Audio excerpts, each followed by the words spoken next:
The desperate call. The great ship Harmony's light drifted through the void like a dying star, its crystalline hull flickering with the last traces of bioluminescent energy.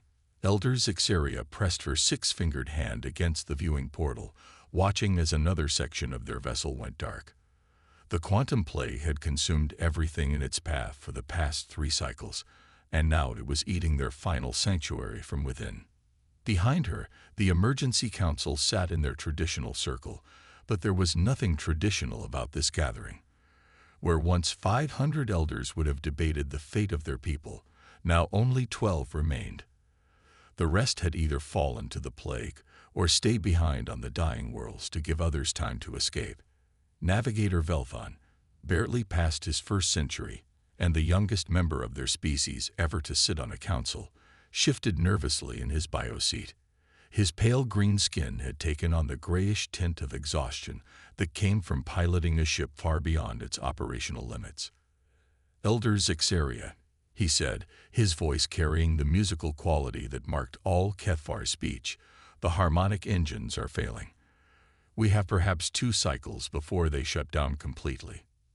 Zixaria turned from the window, her ancient eyes reflecting the dim emergency lighting.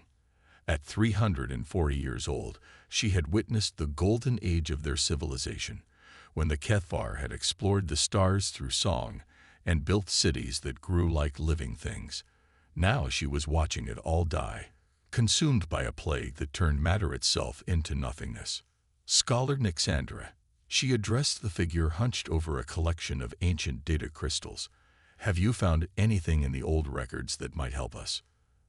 The scholar looked up, her head tendrils writhing with the agitation that marked deep concentration among their kind.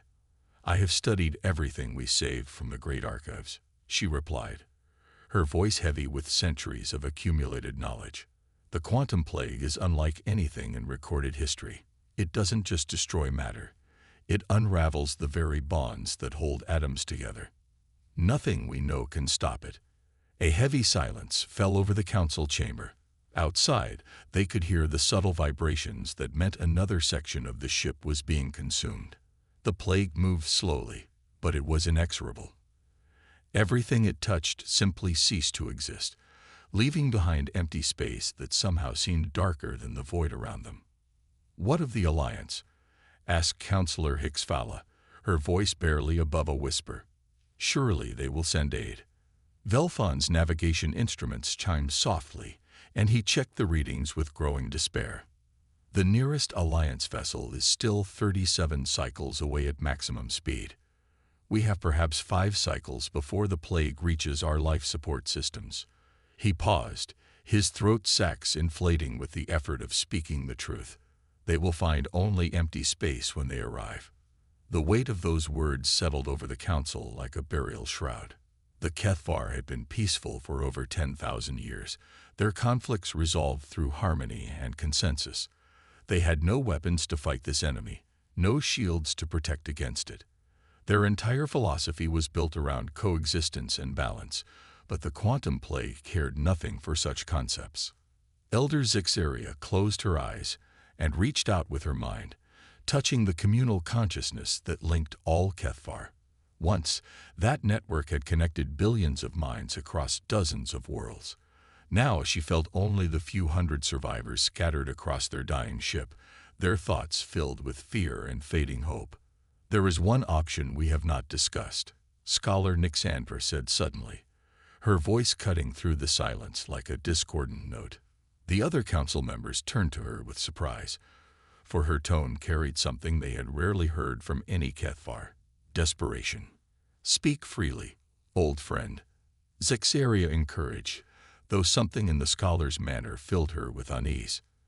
Nixandra activated one of her data crystals, and a holographic display materialized above the council circle. It showed a 3-dimensional map of known space, with different regions marked in various colors. Most of the galaxy glowed with the soft blue of Alliance space, the green of neutral territories, and the gold of friendly civilizations. But at the edges, there were vast regions marked in deep red, areas labeled simply as forbidden zones. The unrestricted emergency broadcast protocol. Nixandra said, her tendrils curling inward with anxiety.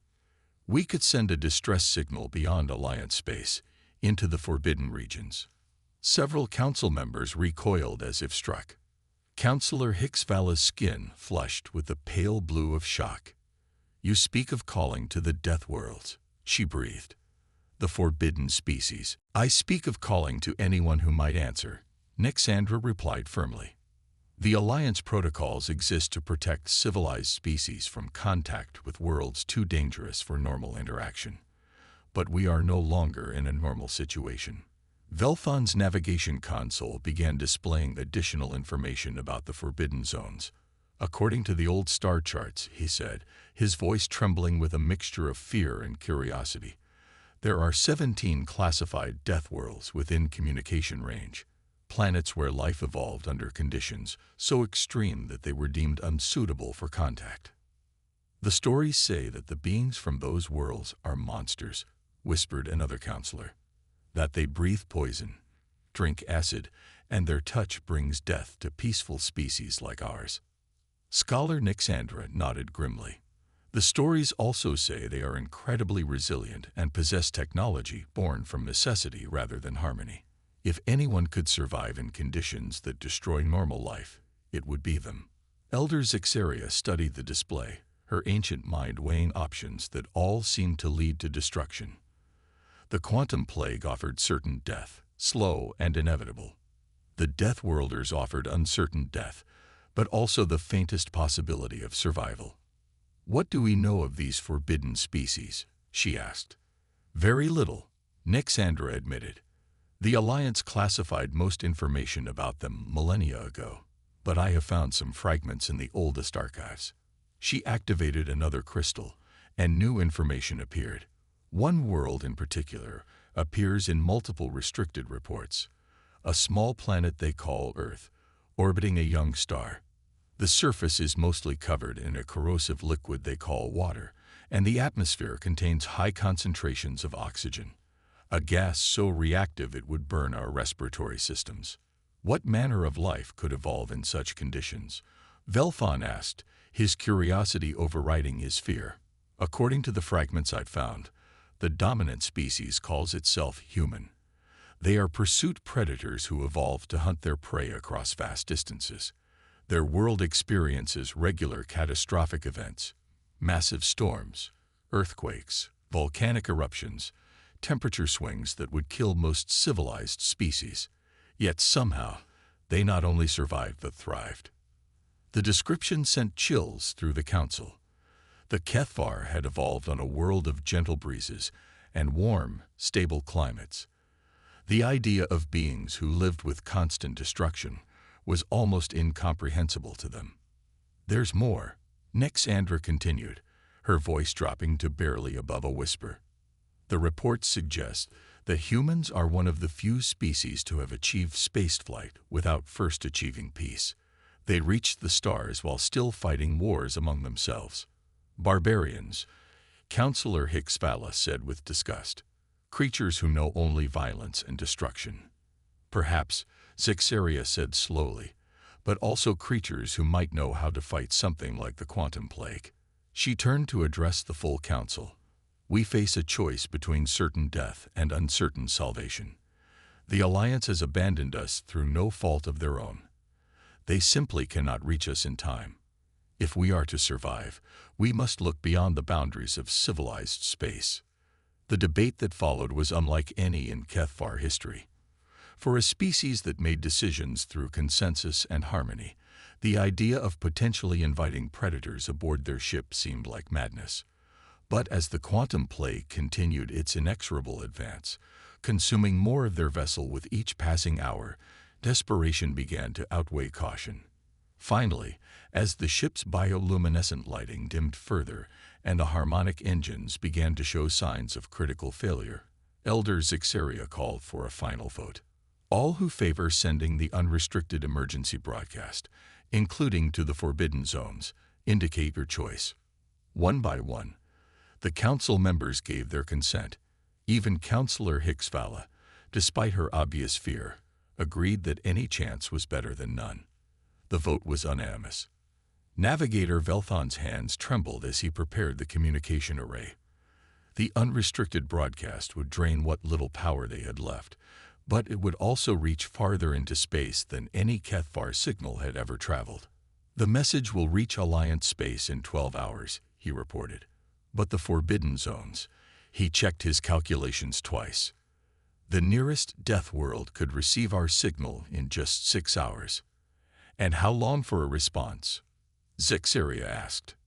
If anyone answers immediately and has the technology to reach us. Velthon paused, running the numbers through the ship's failing computational matrix. Perhaps 2 cycles for the nearest systems, 4 cycles from the furthest. Elder Zixaria nodded solemnly. They would either be rescued or dead long before any Alliance ships could reach them. Compose the message, she instructed. Tell them who we are, what threatens us, and ask for immediate evacuation assistance. Include our location, ship specifications, and biological requirements for survival. As Velthon worked, Scholar Nixandra approached the Elder with one final concern. What if they come not to rescue us, but to claim us? She asked quietly. The report suggests that some Deathworld species have concepts of ownership and slavery unknown to civilized peoples. Zixaria looked out at the advancing edge of the quantum plague, now visible as a region where the stars themselves seem to be disappearing. Then we will face that challenge when it comes, she replied. But first, we must survive to face anything at all. The message was ready. Velthon looked to the Elder for final authorization, his finger hovering over the transmission control. Around them, the ship groaned as another section succumbed to the plague. Send it, Zixaria commanded. The Harmony's light discharged the last of its stored energy in a massive communication burst that rippled across space in all directions. The signal carried their desperate plea beyond the borders of known civilization, into the darkness where monsters were said to dwell. Now all they could do was wait and hope that if something answered their call, it would prove to be their salvation rather than their doom. In the distance, the quantum plague continued its patient advance, giving them perhaps hours to discover whether the universe still held room for hope. When monsters become heroes, the first sign that their message had been received came not as a response, but as a detection on their failing sensors. Navigator Velthon stared at his instruments in disbelief, running the readings through the ship's computational matrix 3 times before he trusted what he was seeing. Elder Zixaria, he called, his voice tight with excitement and terror. I'm detecting massive energy signatures approaching our position. Multiple vessels moving at velocities that should be impossible. The Elder rushed to the navigation station, her ancient joints protesting the sudden movement. The quantum plague had consumed their artificial gravity generators hours ago, leaving them floating in the dim emergency lighting of their dying ship. How many vessels? She asked. 7 confirmed contacts, Velthon replied, his head tendrils writhing with nervous energy. But Elder, these readings make no sense. According to our sensors, they're traveling at nearly 8/10 the speed of light, without any detectable propulsion signatures. No civilization has that kind of technology. Scholar Nixandra drifted over from her data crystals, her expression grim. No civilized species has that technology, she corrected. But the Deathworlders have been isolated for millennia. Who knows what they might have developed in that time? The communication array, running on the last dregs of backup power, suddenly crackled to life. A harsh alien voice filled the council chamber, speaking in sounds that seemed to bypass the harmonious frequencies that the Kethvar used for language. Their translation matrix struggled to process the strange patterns before finally producing recognizable words. Unknown vessel, this is Captain Elena Vasquez of the Earth Defense Coalition ship Resilience. We received your distress signal. What is your current status? The council members exchanged glances of shock and fear. Earth, the forbidden death world that Scholar Nixandra had described, the planet of pursuit predators and constant catastrophe. And now its inhabitants were approaching their ship at impossible speeds. Elder Zixaria steadied herself against the navigation console and activated the communication system. Captain Vasquez, She began, her voice carrying the formal tones of diplomatic contact. "I am Elder Zixaria of the Cathvar vessel Harmony's Light. We are grateful for your response, but I must warn you that our situation is extremely dangerous.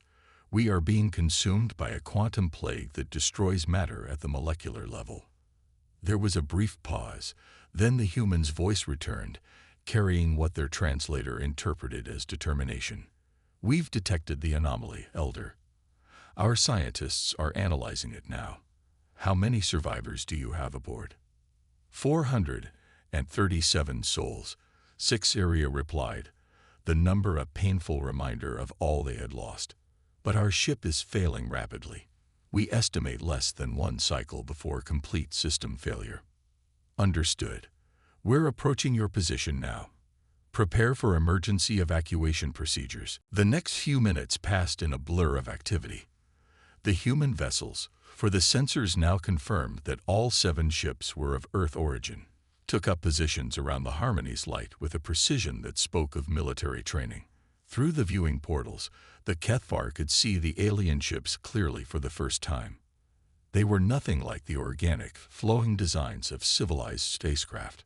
These vessels were angular, utilitarian, covered in what appeared to be armor plating and studded with devices whose purposes could only be guessed at. Most disturbing of all, they showed clear signs of battle damage, scorch marks, patched hull breaches, and weapon systems that had obviously seen use. "They look like instruments of war," whispered Counselor Hixvala, her skin flushing with the pale blue of fear. "They look like survivors," Elder Zixaria corrected, though she too felt a chill at the sight of the alien vessels. The communication system activated again, this time carrying a different voice, one that their translator marked as belonging to a different individual.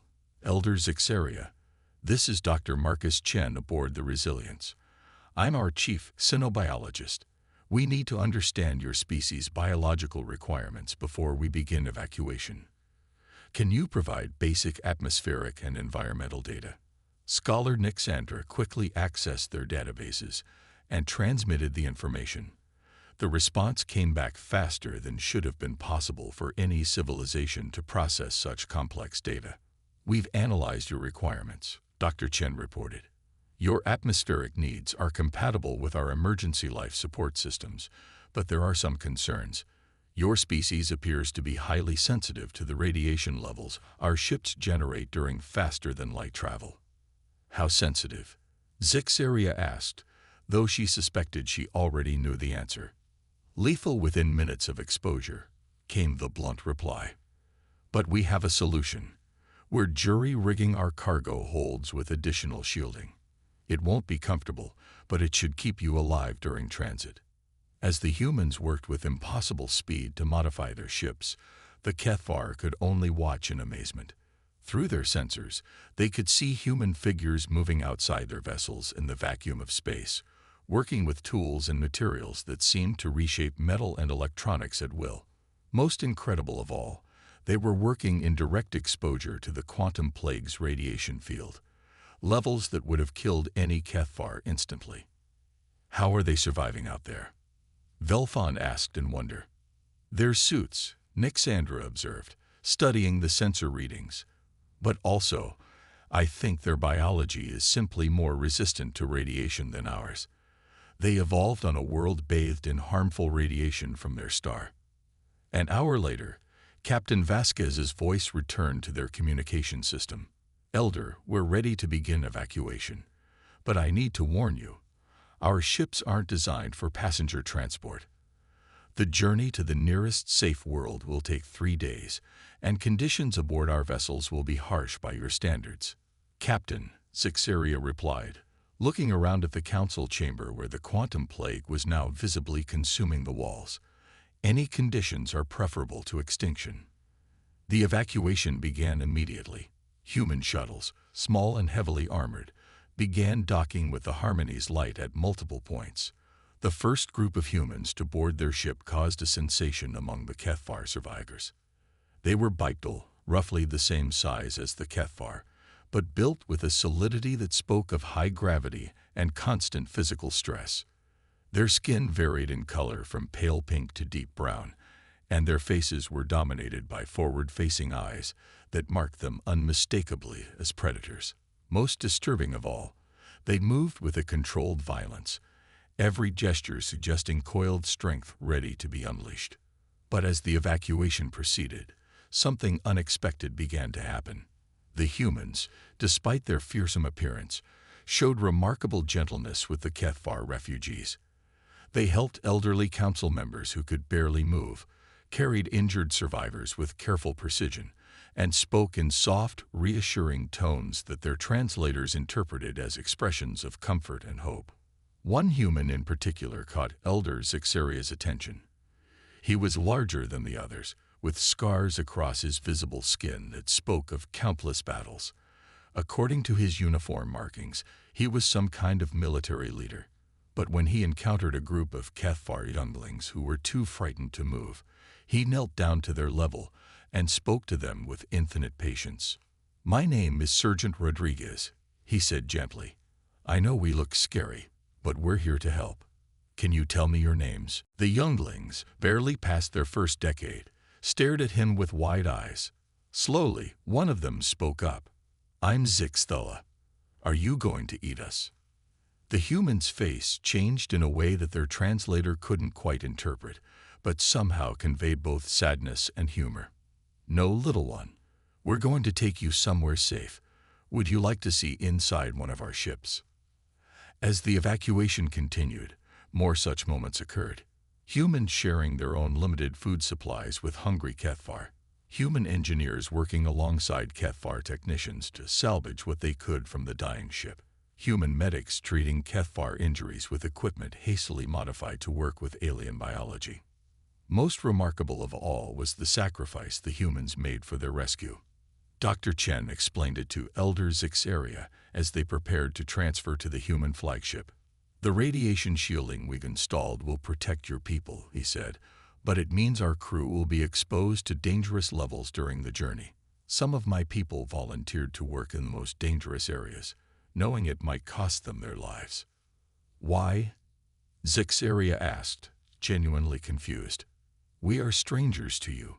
Why would your people sacrifice themselves for us?" Dr. Chen was quiet for a moment, his predator's eyes staring out at the quantum plague that was now consuming the last sections of the Harmony's light. "Because," he finally said, "that's what people do for each other. When someone calls for help, you answer, no matter who they are or where they come from." The final transfer took place just as the quantum plague reached the ship's core systems. Elder Zixaria was among the last to leave, carried in the arms of Captain Vasquez, herself as the ancient Kethvar could no longer move under her own power. "Your ship," Vasquez said as they watched the Harmony's light finally succumb to the plague. "It was beautiful." "It was our home," Zixaria replied, surprising herself with the trust she felt for this alien predator. "But you have given us the chance to build another." The journey to safety aboard the human ships was indeed harsh by Kethvar standards. The vessels were cramped, noisy, and filled with the controlled chaos of military efficiency. But they were also filled with something the Kethvar had never expected to find among Deathworlders: compassion. The humans shared their quarters, their food, their medicine, and their stories. They told tales of their own struggles and disasters, of times when their entire species had faced extinction and somehow found the strength to survive. They spoke of concepts like honor, duty, and sacrifice, ideas that resonated with Kethvar philosophy despite coming from such different origins. On the second day of their journey, scholar Nixandra made a discovery that would change everything. While reviewing the data they had managed to salvage from their ship, she found references to other Deathworld species that had answered their call but arrived too late to help with the rescue. According to these readings, she told Elder Zixaria, at least 12 different civilizations from the Forbidden Zones attempted to respond to our distress call. Some traveled for days just to reach us, even though they knew they might not arrive in time. The implications were staggering. The Deathworlders, the forbidden species that civilized space had spent millennia avoiding, had proven themselves to be not the monsters of legend, but something far more remarkable. They were protectors, beings who had evolved not just to survive in impossible conditions, but to help others do the same. As they finally approached the human colony world of New Geneva, Elder Zixaria found herself facing a choice that would define the future of her people. The Alliance would eventually offer them a new home, a place in civilized space where they could rebuild their shattered civilization. But the humans had also made an offer, a chance to join them in exploring the galaxy's dangerous frontiers, to help rescue other species in need, to become partners in the great work of protecting life wherever it might be found. "What will you choose?" Captain Vasquez asked as they prepared to dock at the human station. Elder Zixaria looked out at the bustling spaceport, where humans and several other species worked side by side. She could see the signs of other Deathworld civilizations, beings who had once been forbidden, but now served as the galaxy's unlikely guardians. "We were taught that wisdom comes from avoiding danger," she said slowly. "But you have shown us that sometimes wisdom comes from facing it, especially when others need your help." The announcement she made to the assembled Kethvar survivors would be remembered as the moment their species chose to transform from victims of circumstance into active participants in the galaxy's protection. They would not simply rebuild their civilization. They would help build something new, an alliance between the forbidden and the civilized, between those who had learned to survive and those who needed to learn. The quantum plague that had nearly destroyed them became the catalyst for something unprecedented in galactic history. The Deathworlders, led by humanity, began reaching out to other civilizations, offering aid, protection, and partnership. The forbidden zones gradually opened, revealing not monsters, but heroes who had been waiting millennia for the chance to help. And at the center of it all were the Kethvar, living proof that the galaxy's greatest threats could be overcome not through isolation and fear, but through cooperation and courage. Elder Zixaria lived to see her people not just survive, but thrive as bridges between two very different ways of understanding the universe. The last signal they had sent in desperation had been answered by monsters. But those monsters had proven to be the best of what the galaxy had to offer. Beings who faced the darkness not because they were unafraid, but because they knew that someone had to stand guard so others could sleep safely in the light.